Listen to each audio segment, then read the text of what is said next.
நீங்கள் கேட்கவிருப்பது ஜூனியர் விகடனில் வெளியாகும் பா. திருமாவேலனின் பெரியோர்களே தாய்மார்களே தொடரின் பகுதி 64. பெரியோர்களே தாய்மார்களே.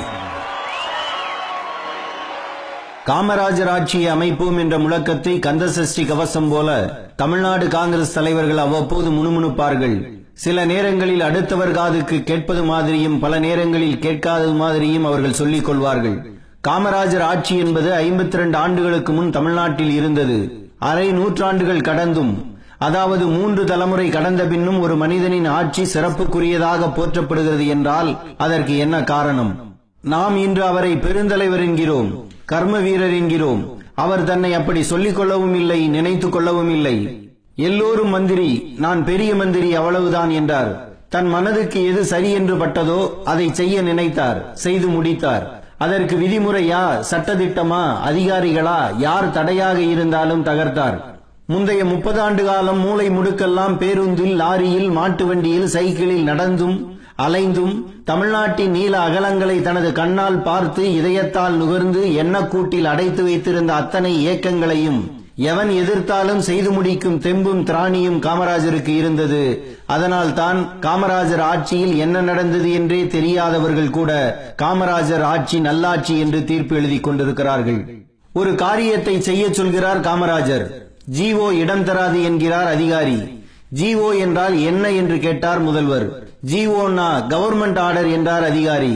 கவர்மெண்ட் ஆர்டர்னா என்ன என்றார் காமராஜர். பதில் சொல்ல முடியாமல் திணறினார் அந்த அதிகாரி. நீங்கள் எழுதி வைப்பதில் நான் கையெழுத்து போட்டால் கவர்மெண்ட் ஆர்டர் அப்படித்தானே என்று கேட்ட காமராஜர், நான் சொன்ன மாதிரி மாற்றி எழுதுங்கள், நான் கையெழுத்து போடுகிறேன் என்றார். அங்கே நிற்கிறார் காமராஜர். தஞ்சையில் மழை வெள்ளம், ஊரே மிதக்கிறது. வீட்டுக்குள் முடங்கி கிடக்கவில்லை முதல்வர் காமராஜர். நேரே போனார். வெள்ளம் சூழ்ந்த பகுதிக்குள் வேட்டியை தூக்கி கட்டிக்கொண்டு இறங்கினார். காலங்காலமாக அன்றைய காலை நேரம் வரை வாழ்ந்த குடிசைகளை வெள்ளம் கொள்ளை கொண்டு போனதை பார்க்கிறார். குடிசை இழந்தவர்களை சுற்றி வைத்துக் கொண்டு ஒவ்வொருத்தருக்கும் மறுபடி குடிசை போட்டு கொடுக்கணும்னா எவ்வளவு செலவாகும் என்று கேட்கிறார். ஆளாளுக்கு ஒரு தொகையை சொன்னார்கள். முதல்வரால் ஒரு முடிவுக்கு வர முடியவில்லை. ஓரமாக நின்று கொண்டிருந்த ஒரு பெரியவரை அழைத்து எவ்வளவு செலவாகும் என்று கேட்டார் காமராஜர். அந்த பெரியவர் சொன்ன தொகை காமராஜருக்கே நியாயமாகப்பட்டது. உடனே அருகில் இருந்த அதிகாரியை பார்த்த முதல்வர், ஒவ்வொரு குடிசைக்கும் அவர் சொல்ற பணத்தை கொடுத்துடுங்க, எத்தனை குடிசைன்னு கணக்கெடுங்க என்று உத்தரவு போட்டார். உடனே பணத்தை கொடுக்க முடியாதுங்க ஐயா, வருவாய்த்துறைக்கு நாம் அனுப்பி ஒப்புதல் வாங்க வேண்டும். அவர்கள் இந்த தொகையை ஏற்றுக்கொண்டால் தான் நாம் தர முடியும் என்றார் அதிகாரி. எப்ப சாங்ஷன் வாங்கி எப்ப கொடுப்பீங்க?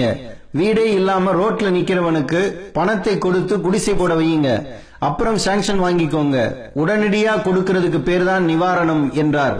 நவம்பர் மாதம் பெய்த மழைக்கு, வந்த வெள்ளத்துக்கு பிப்ரவரி மாதம் வரை முழு நிவாரணம் கிடைக்கவில்லை. இப்போது பசுமை வீடுகள் திட்டத்தில் ஒருவன் வீடு கட்டி முடிப்பதற்குள் அவன் வாழ்க்கையே பாலைவனம் ஆகிவிடும். இப்போது அப்படி வில்லங்கத்தனமான விதிமுறைகளை வைத்துள்ளார்கள். இன்று இத்தோடு ஒப்பிடும்போதுதான் காமராஜர் உயர்ந்து நிற்கிறார்.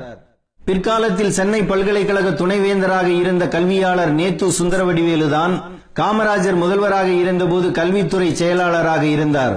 பாலக்காட்டுக்கு பக்கத்தில் ஒரு கிராமத்து பள்ளிக்கூடத்துக்கு சென்றிருந்தார் நேத்து சுந்தரவடிவேலு. காலை நேர பிரார்த்தனையின் போது ஒரு பையன் மயங்கி விழுந்து விட்டான்.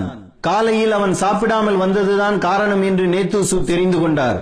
மதியம் நடந்த ஆசிரியர் தின விழாவில் பள்ளியிலேயே மாணவர்களுக்கு உணவு வழங்கினால் படிப்பில் கவனம் செலுத்துவார்கள் என்ற தனது விருப்பத்தை தெரிவித்தார். அது தினமணி நாளிதழில் பெட்டி செய்தியாக வந்திருந்தது. எல்லா நாளிதழ்களையும் வரிவிடாமல் அதிகாலையிலேயே படித்துவிடக்கூடிய காமராஜர் கண்ணில் இது பட்டது. இது பற்றி நேத்து சுந்தரவடிவேலுடன் பேசினார். நீதி கட்சி காலத்திலேயே மாநகராட்சி பள்ளிகளில் மதிய உணவு போடப்பட்டது. இதை அறிந்தவர் காமராஜர். மாநகராட்சி பள்ளிகளில் மதிய உணவு போடுகிறார்களே, இதனால் பலன் உண்டா என்று கேட்டார். பலன் உண்டு, இதனால் மாணவர் வருகை அதிகரிக்கிறது என்று நேத்து சொன்னதும் எனக்கு வேண்டியது அதுதான் என்று சொல்லி அந்த திட்டத்தை போடச் சொன்னார். அதிகாரிகள் முட்டுக்கட்டை அப்போதும் இருந்தது. 4 பேருக்கு நல்லது நடந்துவிடக் கூடாது என்று நினைப்பவர்கள் எல்லாம் ஒழுக்க சீலர்களைப் போல விதிமுறைகளை பேசி கட்டையை போடுவார்கள் என்பதை அறியாதவரா காமராஜர்? அரிஜன பள்ளியில் உணவு போட்டோம், கான்ட்ராக்டர்கள் தான் பலனடைந்தார்கள் என்று வருவாய்த்துறை அதிகாரி சொன்னார். அப்படியா? இந்த திட்டத்தை கான்ட்ராக்டர்களிடம் விட வேண்டாம் என்றார் காமராஜர். மாணவர்களுக்காக நாம் போடும் உணவை வாத்தியார்கள் சாப்பிட்டு விடுகிறார்கள் என்று அடுத்த பந்து வீசப்பட்டது. ஆசிரியர்களும் பிள்ளைகளுடன் சாப்பிடலாம் என்பதையே விதியாக்குங்கள் என்றார் காமராஜர். இப்படி வந்த எல்லா தடைகளையும் தடால் தடால் என தட்டினார். அவரை முடிவு எடுக்க விடவில்லை ரூல்ஸ் மன்னர்கள். மதிய உணவு போடுகிறோம் என்பதை கொள்கை அளவில் முடிவெடுக்கிறோம், எப்படி நடத்துவது என்பதை அப்புறம் சொல்லுங்கள் என்று சொல்லிவிட்டு எழுந்தார். அப்படி வந்ததுதான் மதிய உணவு திட்டம். வயிற்றுக்கு சோறிட வேண்டும், இங்கு வாழும் மனிதர்க்கெல்லாம் பயிற்று பல கல்வி தந்து இந்த பாறை உயர்த்திட வேண்டும் என்ற பாரதி பிறந்த எட்டயபுரத்தில் இந்த திட்டத்தை தொடங்கிய காமராஜர், நிலம் ஈரமாக இருந்தால் தான் பயிரிட முடியும், காய்ந்து கிடந்தால் எதனை பயிரிடுவது, பிள்ளைகளின் வயிறு காய்ந்து கிடக்கையில் என்ன பாடம் நடத்தினாலும் ஏறாது, நாம் பெற தவறிவிட்ட படிப்பை வரும் தலைமுறைகளாவது பெற்று வாழட்டும் என்றார். அரசு பணத்தோடு தனியாரிடமும் நன்கொடை வசூல் செய்தார். ஊர் ஊராக வந்து பகல் உணவு திட்டத்துக்காக பிச்சை எடுக்க சித்தமாக இருக்கிறேன் என்றும் அறிவித்தார். ஒரு கிராமத்தில் 500 பேர் இருந்தால் அங்கு பள்ளி திறக்க வேண்டும் என்றார். பள்ளி செல்லும் பிள்ளைகளின் தொகை 2 மடங்கு ஆனது. பிள்ளைகளை படிக்க அனுப்புங்கள் என்று பிரச்சாரம் செய்தார். ஆசிரியர் பயிற்சி பள்ளிகளை அதிகப்படுத்தினார். இவரது ஆட்சியில் தான் பள்ளி மாணவர்களுக்கு சீருடை திட்டம் கொண்டு வரப்பட்டது. மாணவர் மனதில் இருந்த ஏற்றத்தாழ்வு ஒழிக்கப்பட்டது. ஆசிரியர்களுக்கு ஓய்வூதியம், ஆயுள் காப்பீடு போன்றவை தரப்பட்டன. எந்த சொத்தும் இல்லாதவருக்கு கல்வி ஒரு சொத்தாகும். கல்வி என்ற சொத்தை பெற்றுவிட்டால் வறுமை தானே ஒளிந்து போகும் என்றார் காமராஜர். சமூக, அரசியல், பொருளாதார காரணங்களுக்காக ஒடுக்கப்பட்ட மக்கள் மனதில், உடம்பில், குடும்பத்தில் தன்னம்பிக்கை ரத்தம் பாய்ச்சுவதற்கு காமராஜர் காலம் பயன்பட்டது. இன்று டாஸ்மாக் கடைகளை நடத்தும் அரசாங்கம் பள்ளிக்கூடங்களை தனியாருக்கு விட்டுவிட்டு கைகட்டி வேடிக்கை பார்க்கிறது. அவர்கள் செய்யும் அநியாய வசூலுக்கும் அரசுக்கும் எந்த சம்பந்தமும் இல்லை என்று தட்டி கழிக்கிறது.